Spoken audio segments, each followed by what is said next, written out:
Adventure 2, The Yellow Face. In publishing these short sketches based upon the numerous cases in which my companion's singular gifts have made us the listeners to, and eventually the actors in, some strange drama, it is only natural that I should dwell rather upon his successes than upon his failures.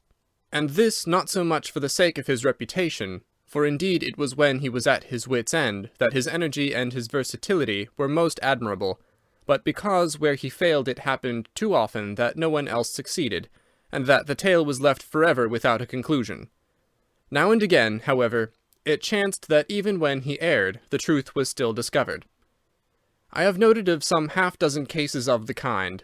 The adventure of the Musgrave ritual and that which I am about to recount are the two which present the strongest features of interest. Sherlock Holmes was a man who seldom took exercise for exercise's sake. Few men were capable of greater muscular effort, and he was undoubtedly one of the finest boxers of his weight that I have ever seen. But he looked upon aimless bodily exertion as a waste of energy, and he seldom bestirred himself save when there was some professional object to be served. Then he was absolutely untiring and indefatigable. That he should have kept himself in training under such circumstances is remarkable, but his diet was usually of the sparest, and his habits were simply to the verge of austerity. Save for the occasional use of cocaine, he had no vices, and he only turned to the drug as a protest against the monotony of existence when cases were scanty and the papers uninteresting. One day in early spring, he had so far relaxed as to go for a walk with me in the park, where the first faint shoots of green were breaking out upon the elms, and the sticky spearheads of the chestnuts were just beginning to burst into their five-fold leaves. For 2 hours we rambled about together, in silence for the most part, as befits two men who know each other intimately. It was nearly 5 before we were back in Baker Street once more. "Beg pardon, sir," said our page-boy, as he opened the door. "There's been a gentleman here asking for you, sir." Holmes glanced reproachfully at me. "So much for afternoon walks," said he. "Has this gentleman gone, then?" "Yes, sir." "Didn't you ask him in?" "Yes, sir, he came in." "How long did he wait?" "Half an hour, sir. He was a very restless gentleman, sir, a walking and a stamping all the time he was here. I was waiting outside the door, sir, and I could hear him.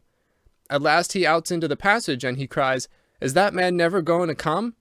Those were his very words, sir. 'You'll only need to wait a little longer,' says I. 'Then I'll wait in the open air, for I feel half choked,' says he. 'I'll be back before long.' And with that he ups and he outs, and all I could say wouldn't hold him back." Well, you did your best," said Holmes, as we walked into our room. "It's very annoying, though, Watson. I was badly in need of a case, and this looks, from the man's impatience, as if it were of importance. Hullo, that's not your pipe on the table. He must have left this behind him. A nice old briar with a good long stem of what the tobacconists call amber. I wonder how many real amber mouthpieces there are in London. Some people think that a fly in it is a sign. Well, he must have been disturbed in his mind to leave a pipe behind him which he evidently values highly." "How do you know that he values it highly?" I asked. "Well, I should put the original cost of the pipe at 7 and 6 pence. Now it has, you see, been twice mended, once in the wooden stem and once in the amber. Each of these mends, done, as you observe, with silver bands, must have cost more than the pipe did originally. The man must value the pipe highly when he prefers to patch it up rather than buy a new one with the same money." "Anything else?" I asked, for Holmes was turning the pipe about in his hand, and staring at it in his peculiar pensive way. He held it up, and tapped on it with his long, thin forefinger, as a professor might who was lecturing on a bone. "Pipes are occasionally of extraordinary interest," said he. "Nothing has more individuality, save perhaps watches and bootlaces. The indications here, however, are neither very marked nor very important. The owner is obviously a muscular man, left-handed, with an excellent set of teeth, careless in his habits, and with no need to practice economy." My friend threw out the information in a very off-hand way, but I saw that he cocked his eye at me to see if I had followed his reasoning. "You think a man must be well-to-do if he smokes a 7-shilling pipe," said I. "This is Grosvenor mixture, at 8 pence an ounce," Holmes answered, knocking a little out on his palm. "As he might get an excellent smoke for half the price, he has no need to practise economy." And the other points? He has been in the habit of lighting his pipe at lamps and gas jets. You can see that it is quite charred all down one side. Of course, a match could not have done that. Why should a man hold a match to the side of his pipe? But you cannot light it at a lamp without getting the bowl charred. And it is all on the right side of the pipe. From that I gather that he is a left-handed man. You hold your own pipe to the lamp and see how naturally you, being right-handed, hold the left side to the flame. You might do it once the other way, but not as a constancy. This has always been held so. Then he has bitten through his amber. It takes a muscular, energetic fellow, and one with a good set of teeth, to do that. But if I am not mistaken, I hear him upon the stair, so we shall have something more interesting than his pipe to study. An instant later, our door opened, and a tall young man entered the room. He was well but quietly dressed in a dark grey suit, and carried a brown wide-awake in his hand. I should have put him at about 30, though he was really some years older. "I beg your pardon," said he, with some embarrassment. "I suppose I should have knocked. Yes, of course I should have knocked. The fact is that I am a little upset, and you must put it all down to that." He passed his hand over his forehead like a man who is half dazed, and then fell rather than sat down upon a chair. "I can see that you have not slept for a night or two," said Holmes, in his easy, genial way. "That tries a man's nerves more than work, and more even than pleasure. May I ask how I can help you?" "I wanted your advice, sir. I don't know what to do, and my whole life seems to have gone to pieces." "You wish to employ me as a consulting detective?" "Not that only.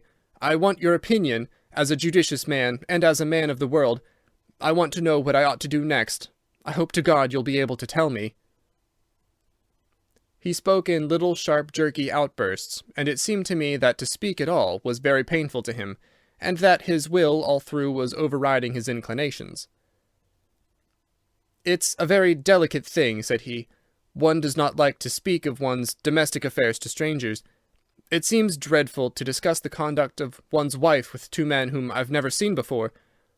It's horrible to have to do it, but I've got to the end of my tether, and I must have advice." "My dear Mr. Grant Munro," began Holmes. Our visitor sprang from his chair. "What?" he cried. "You know my name?" "If you wish to preserve your incognito," said Holmes, smiling, "I would suggest that you cease to write your name upon the lining of your hat, or else that you turn the crown towards the person whom you are addressing.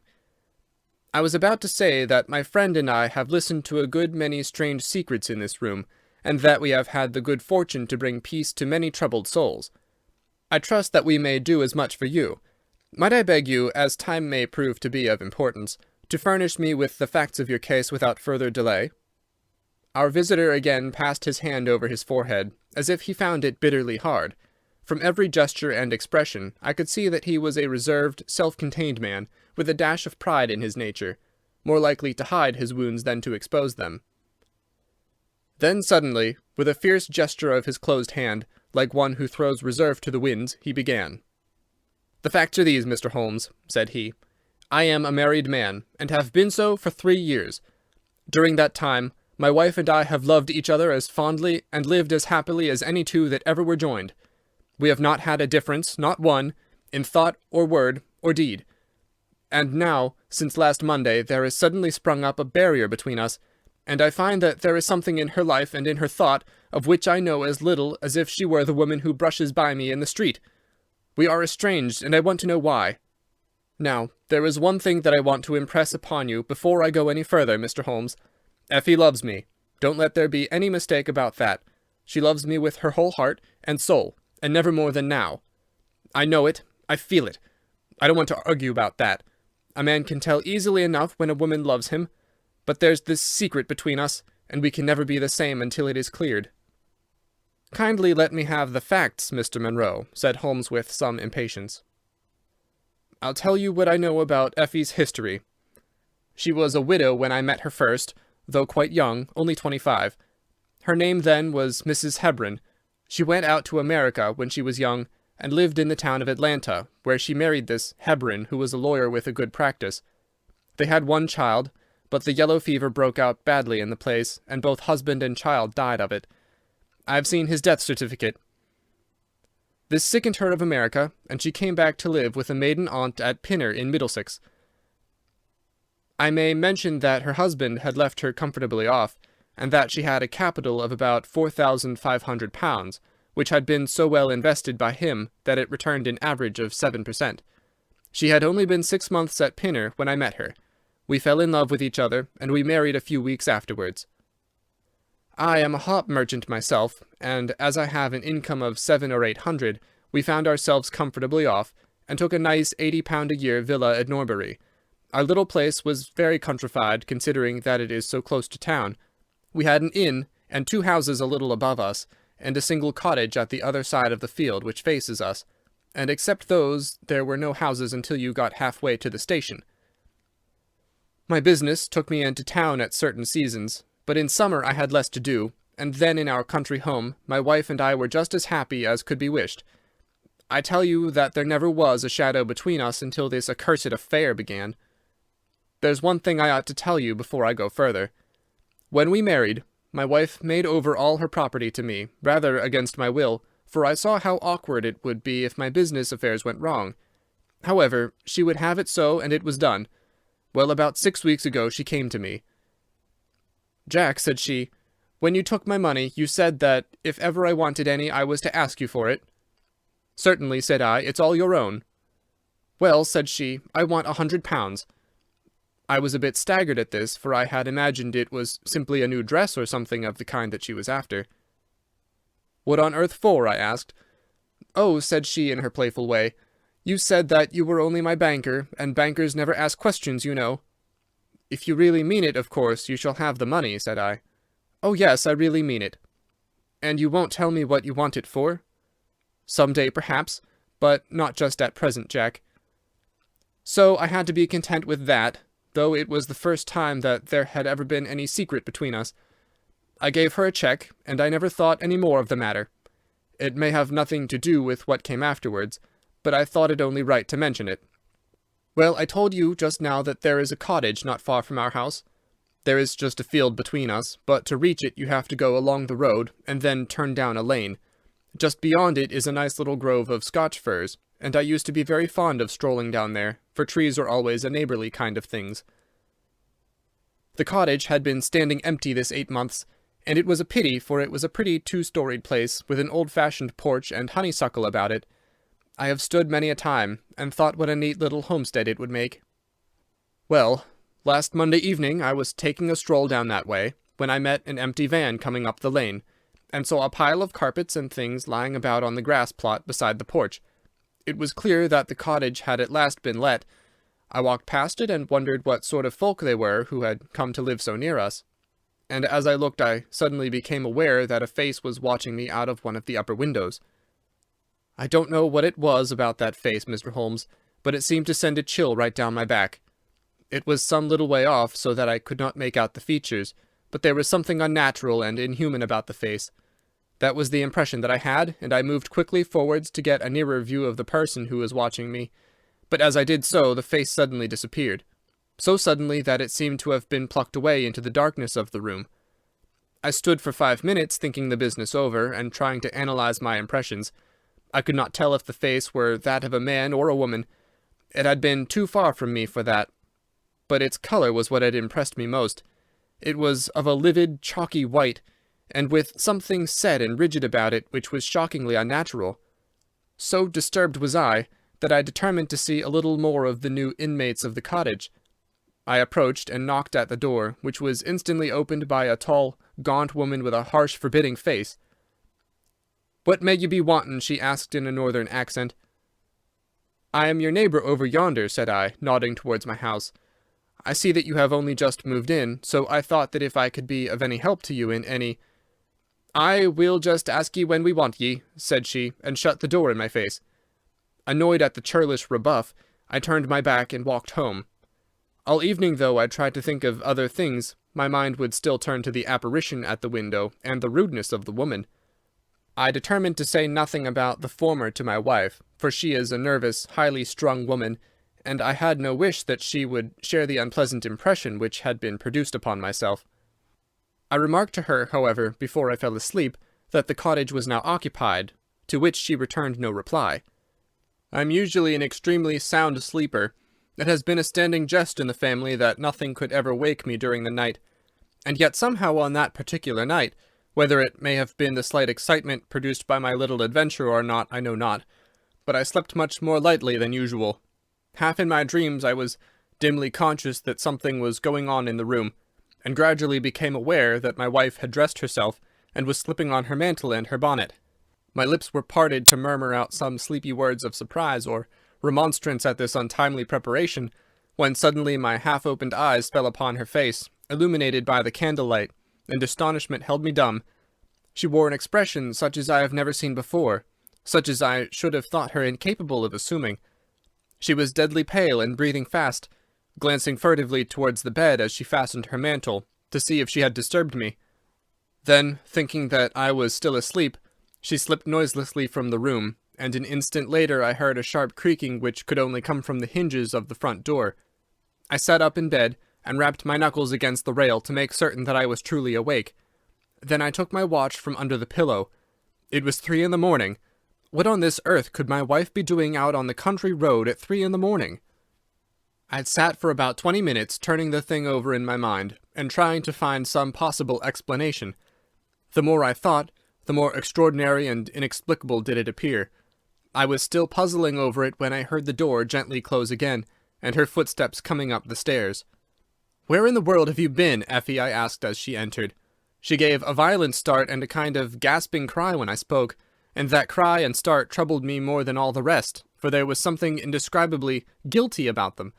My wife had always been a woman of a frank, open nature, and it gave me a chill to see her slinking into her own room, and crying out and wincing when her own husband spoke to her. "You awake, Jack?" she cried, with a nervous laugh. "Why, I thought that nothing could awake you." "Where have you been?" I asked more sternly. "I don't wonder that you are surprised," said she, and I could see that her fingers were trembling as she undid the fastenings of her mantle. "Why, I never remember having done such a thing in my life before. The fact is that I felt as though I were choking, and had a perfect longing for a breath of fresh air. I really think that I should have fainted if I had not gone out. I stood at the door a few minutes, and now I am quite myself again." All the time that she was telling me this story, she never once looked in my direction, and her voice was quite unlike her usual tones. It was evident to me that she was saying what was false. I said nothing in reply, but turned my face to the wall, sick at heart, with my mind filled with 1,000 venomous doubts and suspicions. What was it that my wife was concealing from me? Where had she been during that strange expedition? I felt that I should have no peace until I knew, and yet I shrank from asking her again, after once she had told me what was false. All the rest of the night I tossed and tumbled, framing theory after theory, each more unlikely than the last. I should have gone to the city that day, but I was too disturbed in my mind to be able to pay attention to business matters. My wife seemed to be as upset as myself, and I could see from the little questioning glances which she kept shooting at me that she understood that I disbelieved her statement, and that she was at her wit's end what to do.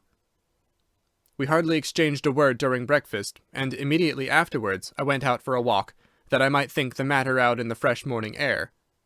I went as far as the Crystal Palace, spent an hour in the grounds, and was back in Norbury by 1 o'clock. It happened that my way took me past the cottage, and I stopped for an instant to look at the windows, and to see if I could catch a glimpse of the strange face which had looked out at me on the day before. As I stood there, imagine my surprise, Mr. Holmes, when the door suddenly opened, and my wife walked out. I was struck dumb with astonishment at the sight of her, but my emotions were nothing to those which showed themselves upon her face when our eyes met. She seemed for an instant to wish to shrink back inside the house again, and then, seeing how useless all concealment must be, she came forward with a very white face and frightened eyes which belied the smile upon her lips. "Ah, Jack," she said, "I've just been in to see if I can be of any assistance to our new neighbours." "Why do you look at me like that, Jack? You are not angry with me?" "So," said I, "this is where you went during the night?" "What do you mean?" she cried. "You came here, I am sure of it. Who are these people, that you should visit them at such an hour?" "I have not been here before." "How can you tell me what you know is false?" I cried. "Your very voice changes as you speak. When have I ever had a secret from you? I shall enter that cottage, and I shall probe the matter to the bottom." "No, no, Jack, for God's sake!" she gasped in uncontrollable emotion. Then, as I approached the door, she seized my sleeve and pulled me back with convulsive strength. "I implore you not to do this, Jack," she cried. "I swear that I will tell you everything some day, but nothing but misery can come of it if you enter that cottage." Then, as I tried to shake her off, she clung to me in a frenzy of entreaty. "Trust me, Jack," she cried. "Trust me only this once. You will never have cause to regret it. You know that I would not have a secret from you if it were not for your own sake. Our whole lives are at stake in this. If you come home with me, all will be well. If you force your way into that cottage, all is over between us." There was such earnestness, such despair in her manner that her words arrested me, and I stood irresolute before the door. "I will trust you on one condition, and on one condition only," said I at last. "It is that this mystery comes to an end from now. You are at liberty to preserve your secret, but you must promise me that there shall be no more nightly visits, no more doings which are kept from my knowledge. I am willing to forget those which are past, if you will promise that there shall be no more in the future." "I was sure that you would trust me," she cried, with a great sigh of relief. "It shall be just as you wish. Come away. Oh, come away up to the house." Still pulling at my sleeve, she led me away from the cottage. As we went, I glanced back, and there was that yellow, livid face watching us out of the upper window. What link could there be between that creature and my wife? Or how could the coarse, rough woman whom I had seen the day before be connected with her? It was a strange puzzle, and yet I knew that my mind could never know ease again until I had solved it. For 2 days after this, I stayed at home, and my wife appeared to abide loyally by our engagement, for as far as I know, she never stirred out of the house. On the 3rd day, however, I had ample evidence that her solemn promise was not enough to hold her back from this secret influence, which drew her away from her husband and her duty. I had gone into town on that day, but I returned by the 2:40 instead of the 3:36, which is my usual train. As I entered the house, the maid ran into the hall with a startled face. "Where is your mistress?" I asked. "I think that she has gone out for a walk," she answered. My mind was instantly filled with suspicion. I rushed upstairs to make sure that she was not in the house. As I did so, I happened to glance out of one of the upper windows, and saw the maid with whom I had just been speaking running across the field in the direction of the cottage. Then, of course, I saw exactly what it all meant. My wife had gone over there, and had asked the servant to call her if I should return. Tingling with anger, I rushed down and hurried across, determined to end the matter once and forever. I saw my wife and the maid hurrying back along the lane, but I did not stop to speak with them. In the cottage lay the secret which was casting a shadow over my life. I vowed that, come what might, it should be a secret no longer. I did not even knock when I reached it, but turned the handle and rushed into the passage. It was all still and quiet upon the ground floor. In the kitchen a kettle was singing on the fire, and a large black cat lay coiled up in the basket, but there was no sign of the woman whom I had seen before. I ran into the other room, but it was equally deserted. Then I rushed up the stairs, only to find 2 other rooms empty and deserted at the top. There was no one at all in the whole house. The furniture and pictures were of the most common and vulgar description, save in the one chamber at the window of which I had seen the strange face. That was comfortable and elegant, and all my suspicions rose into a fierce, bitter flame when I saw that on the mantelpiece stood a copy of a full-length photograph of my wife, which had been taken at my request only 3 months ago. I stayed long enough to make certain that the house was absolutely empty. Then I left it, feeling a weight at my heart, such as I had never had before. My wife came out into the hall as I entered my house, but I was too hurt and angry to speak with her, and pushing past her, I made my way into my study. She followed me, however, before I could close the door. "I'm sorry that I broke my promise, Jack," said she, "but if you knew all the circumstances, I am sure that you would forgive me." "Tell me everything, then," said I. "I cannot, Jack, I cannot," she cried. "Until you tell me who it is that has been living in that cottage, and who it is to whom you have given that photograph, there can never be any confidence between us," said I, and breaking away from her, I left the house. That was yesterday, Mr. Holmes, and I have not seen her since, nor do I know anything more about this strange business. It is the first shadow that has come between us, and it has so shaken me that I do not know what I should do for the best. Suddenly, this morning, it occurred to me that you were the man to advise me, so I have hurried to you now, and I place myself unreservedly in your hands. If there is any point which I have not made clear, pray question me about it, but above all, tell me quickly what I am to do, for this misery is more than I can bear." Holmes and I had listened with the utmost interest to this extraordinary statement, which had been delivered in the jerky, broken fashion of a man who is under the influence of extreme emotions. My companion sat silent for some time, with his chin upon his hand, lost in thought. "Tell me," said he at last, "could you swear that this was a man's face which you saw at the window?" "Each time that I saw it, I was some distance away from it, so that it is impossible for me to say." "You appear, however, to have been disagreeably impressed by it." "It seemed to be of an unnatural colour, and to have a strange rigidity about the features. When I approached, it vanished with a jerk." "How long is it since your wife asked you for £100? "Nearly 2 months." "Have you ever seen a photograph of her first husband?" "No. There was a great fire at Atlanta very shortly after his death, and all her papers were destroyed." "And yet she had a certificate of death. You say that you saw it?" "Yes, she got a duplicate after the fire." "Did you ever meet anyone who knew her in America?" "No." "Did she ever talk of revisiting the place?" "No." "Or get letters from it?" "No." "Thank you. I should like to think over the matter a little now. If the cottage is now permanently deserted, we may have some difficulty.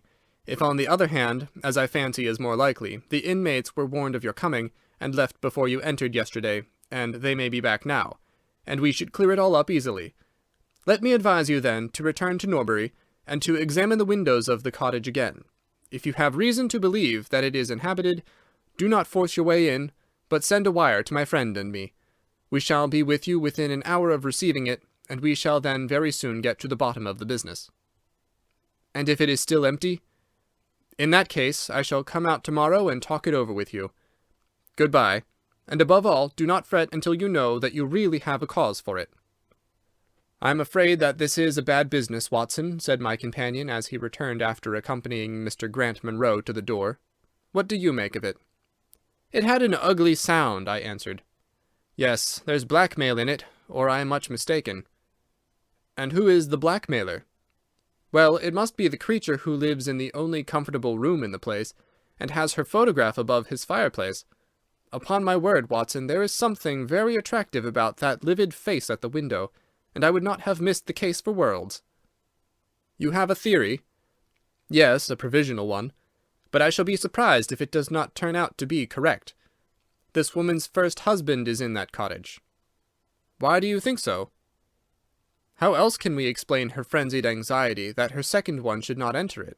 The facts, as I read them, are something like this. This woman was married in America. Her husband developed some hateful qualities, or shall we say that he contracted some loathsome disease and became a leper or an imbecile. She flies from him at last, returns to England, changes her name, and starts her life, as she thinks, afresh. She has been married 3 years, and believes that her position is quite secure, having shown her husband the death certificate of some man whose name she has assumed, when suddenly her whereabouts is discovered by her first husband, or we may suppose by some unscrupulous woman who has attached herself to the invalid. They write to the wife, and threaten to come and expose her. She asks for £100, and endeavours to buy them off. They come in spite of it, and when the husband mentions casually to the wife that there are newcomers in the cottage, she knows in some way that they are her pursuers. She waits until her husband is asleep, and then she rushes down to endeavour to persuade them to leave her in peace. Having no success, she goes again next morning, and her husband meets her, as he has told us, as she comes out. She promises him then not to go there again, but 2 days afterwards, the hope of getting rid of those dreadful neighbours was too strong for her, and she made another attempt, taking down with her the photograph which had probably been demanded from her. In the midst of this interview, the maid rushed in to say that the master had come home, on which the wife, knowing that he would come straight down to the cottage, hurried the inmates out at the back door, into the grove of fir trees probably, which was mentioned as standing near. In this way he found the place deserted. I shall be very much surprised, however, if it is still so when he reconnoitres it this evening. What do you think of my theory?" "It is all surmise." "But at least it covers all the facts. When new facts come to our knowledge, which cannot be covered by it, it will be time enough to reconsider it. We can do nothing more until we have a message from our friend at Norbury." But we had not a very long time to wait for that. It came just as we had finished our tea. "The cottage is still tenanted," it said. "Have seen the face again at the window. We'll meet the 7 o'clock train, and we'll take no steps until you arrive." He was waiting on the platform when we stepped out, and we could see in the light of the station lamps that he was very pale and quivering with agitation. "They are still there, Mr. Holmes," said he, laying his hand hard upon my friend's sleeve. "I saw lights in the cottage as I came down. We shall settle it now, once and for all." "What is your plan, then?" asked Holmes, as he walked down the dark tree-lined road. "I'm going to force my way in, and see for myself who is in the house. I wish you both to be there, as witnesses." "You are quite determined to do this, in spite of your wife's warning that it is better that you should not solve the mystery." "Yes, I am determined." "Well, I think that you are in the right. Any truth is better than indefinite doubt. We had better go up at once. Of course, legally, we are putting ourselves hopelessly in the wrong, but I think that it is worth it." It was a very dark night, and a thin rain began to fall as we turned from the high road into a narrow lane, deeply rutted with hedges on either side. Mr. Grant Munro pushed impatiently forward, however, and we stumbled after him as best we could. "There are the lights of my house," he murmured, pointing to a glimmer among the trees. "And here is the cottage, which I am going to enter." We turned a corner in the lane as he spoke, and there was a building close beside us. A yellow bar falling across the black foreground showed that the door was not quite closed, and one window in the upper story was brightly illuminated. As we looked, we saw a dark blur moving across the blind. "There is that creature!" cried Grant Munro. "You can see for yourselves that someone is there. Now follow me, and we shall soon know all." We approached the door, but suddenly a woman appeared out of the shadow and stood in the golden track of the lamplight. I could not see her face in the darkness, but her arms were thrown out in an attitude of entreaty. "For God's sake, don't, Jack!" she cried. "I had a presentiment that you would come this evening. Think better of it, dear. Trust me again, and you will never have cause to regret it." "I have trusted you too long, Effie," he cried sternly. "Leave go of me. I must pass you. My friends and I are going to settle this matter once and forever." He pushed her to one side, and we followed closely after him. As he threw the door open, an old woman ran out in front of him and tried to bar his passage. But he thrust her back, and an instant afterwards we were all upon the stairs. Grant Munro rushed into the lighted room at the top, and we entered at his heels. It was a cosy, well-furnished apartment, with 2 candles burning upon the table and 2 upon the mantelpiece. In the corner, stooping over a desk, there sat what appeared to be a little girl. Her face was turned away as we entered, but we could see that she was dressed in a red frock, and that she had long white gloves on. As she whisked round to us, I gave a cry of surprise and horror. The face which she turned towards us was of the strangest livid tint, and the features were absolutely devoid of any expression. An instant later the mystery was explained. Holmes, with a laugh, passed his hand behind the child's ear. A mask peeled off from her countenance, and there was a little coal-black negress, with all her white teeth flashing in amusement at our amazed faces. I burst out laughing, out of sympathy with her merriment, but Grant Munro stood staring, with his hand clutching his throat. "My God!" he cried. "What can be the meaning of this?" "I will tell you the meaning of it," cried the lady, sweeping into the room with a proud set face. "You have forced me against my own judgment to tell you, and now we must both make the best of it. My husband died at Atlanta. My child survived." "Your child?" She drew a large silver locket from her bosom. "You have never seen this open." "I understood that it did not open." She touched a spring, and the front hinged back. There was a portrait within of a man strikingly handsome and intelligent-looking, but bearing unmistakable signs upon his features of his African descent. "That is John Hebron of Atlanta," said the lady, "and a nobler man never walked the earth. I cut myself off from my race in order to wed him, but never once while he lived did I for an instant regret it. It was our misfortune that our only child took after his people rather than mine. It is often so in such matches, and little Lucy is darker far than ever her father was. But dark or fair, she is my own dear little girlie, and her mother's pet." The little creature ran across at the words and nestled up against the lady's dress. "When I left her in America," she continued, "it was only because her health was weak, and the change might have done her harm. She was given to the care of a faithful Scotchwoman who had once been our servant. Never for an instant did I dream of disowning her as my child. But when chance threw you in my way, Jack, and I learned to love you, I feared to tell you about my child. God forgive me, I feared that I should lose you, and I had not the courage to tell you. I had to choose between you, and in my weakness I turned away from my own little girl. For 3 years I have kept her existence a secret from you, but I heard from the nurse, and I knew that all was well with her. At last, however, there came an overwhelming desire to see the child once more. I struggled against it, but in vain. Though I knew the danger, I determined to have the child over, if it were but for a few weeks. I sent £100 to the nurse, and I gave her instructions about this cottage, so that she might come as a neighbour without my appearing to be in any way connected with her. I pushed my precautions so far as to order her to keep the child in the house during the daytime, and to cover up her little face and hands, so that even those who might see her at the window should not gossip about there being a black child in the neighbourhood. If I had been less cautious, I might have been more wise, but I was half crazy with fear that you should learn the truth. It was you who told me first that the cottage was occupied. I should have waited for the morning, but I could not sleep for excitement, and so at last I slipped out, knowing how difficult it is to awake you.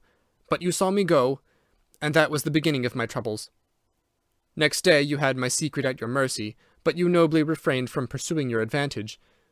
3 days later, however, the nurse and child only just escaped from the back door as you rushed in at the front one. And now, tonight, you at last know all, and I ask you what is to become of us, my child and me." She clasped her hands and waited for an answer. It was a long 10 minutes before Grant Munro broke the silence, and when his answer came it was one of which I love to think. He lifted the little child, kissed her, and then, still carrying her, he held his other hand out to his wife and turned toward the door. "We can talk it over more comfortably at home," said he. "I am not a very good man, Effie, but I think that I am a better one than you have given me credit for being." Holmes and I followed them down the lane, and my friend plucked at my sleeve as we came out.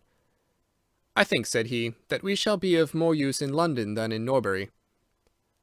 Not another word did he say of the case until late that night, when he was turning away with his lighted candle for his bedroom. "Watson," said he, "if it should ever strike you that I am getting a little over-confident in my powers, or giving less pains to a case than it deserves, kindly whisper Norbury in my ear, and I shall be infinitely obliged to you." End of Adventure 2, The Yellow Face,